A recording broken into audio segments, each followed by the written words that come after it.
Well, hey there, neighbors. I'm Julie. And I'm Kevin. And we are in the semifinals. Is that what it is? We're in the quarterfinals. The quarterfinals for the America's Favorite Couple contest for this year. And it is farther than I ever thought. Oh, yeah. It's farther than I thought we could. Either of us ever thought we would get in this contest. And it's really thanks to you and your love and support and votes. And along the way, over the last few weeks, we have been sharing more about us as a couple than we ever have before. And as part of that, we got inspired to try this idea. Yeah, so last week we put up a post, I think it was titled, Let's Spill Some Tea or something like that, where we asked you to send in questions that you might have had for us. We're going to answer the top 3 starting now. Question number 1. What species would you be if you could be that safely for 24 hours? How could you even choose? Like, I would have to make a chart and put all the different possibilities and study it for weeks just to figure it out if I had to choose just one.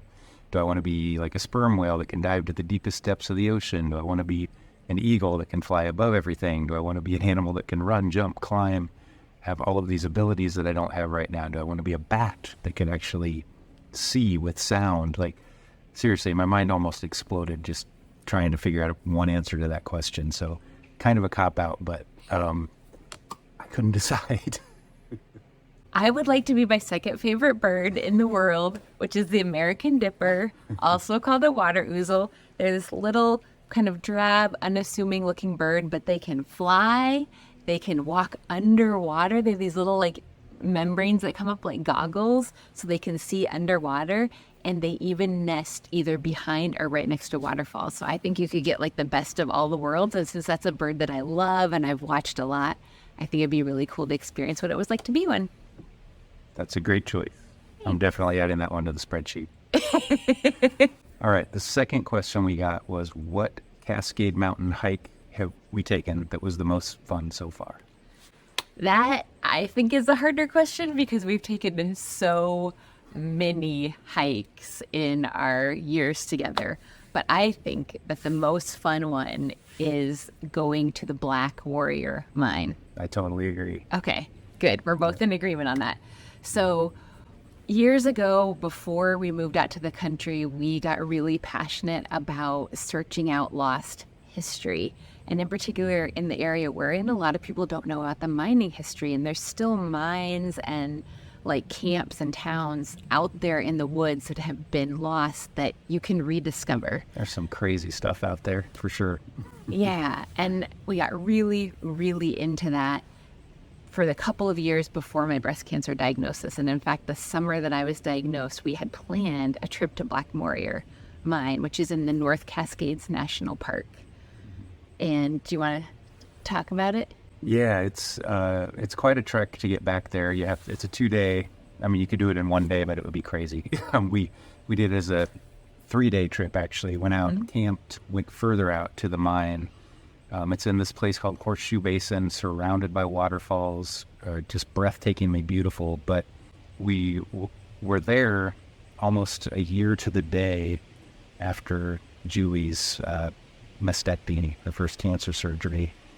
And, you know, it was a long year going through recovery and everything, and finding that mine and being like right at the entrance to it and looking out over that valley, having Julie there, excuse me, healthy and happy, it was an amazing trip. There's nothing else like it, just not for the location, not just for the location, but for the context as well. This question is one that we get asked all the time.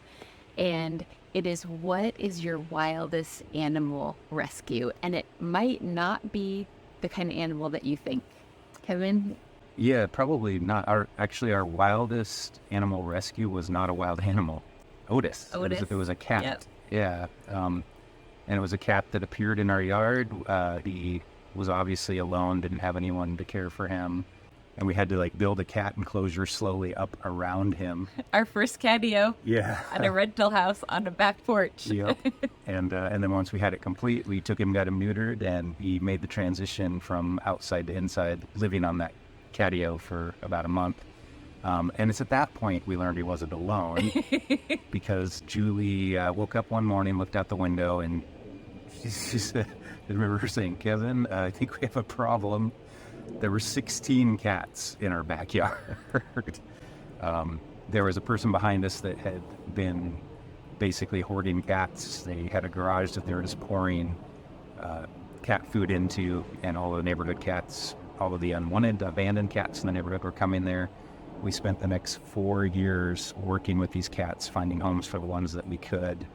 Because that man got taken to a nursing home. Correct. And the cats stopped getting fed, and then they came to our house. And that morning I woke up, I thought that I was still having a dream of being in some strange Alfred Hitchcock movie. But when Kevin showed up and was seeing the same thing, I knew it was true. And we knew that the next phase of our life was going to be helping those animals. But that was a very wild challenge. And it really started something else that we worked on for a while. Yeah, we had a whole website and blog called The Cult of Otis that we maintained for years throughout Otis's life, and a few of our other cats as well. Well, there you go. There's a little bit more about us than you maybe ever knew or ever wanted to know, but I hope you found it amusing. Thanks so much to everyone who sent in questions. Also, thanks to all of you who have been voting for us in the America's Favorite Couple contest.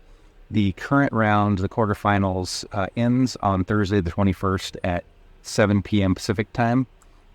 If we survive this round, there's still 2 more rounds to go, the semifinals and the finals.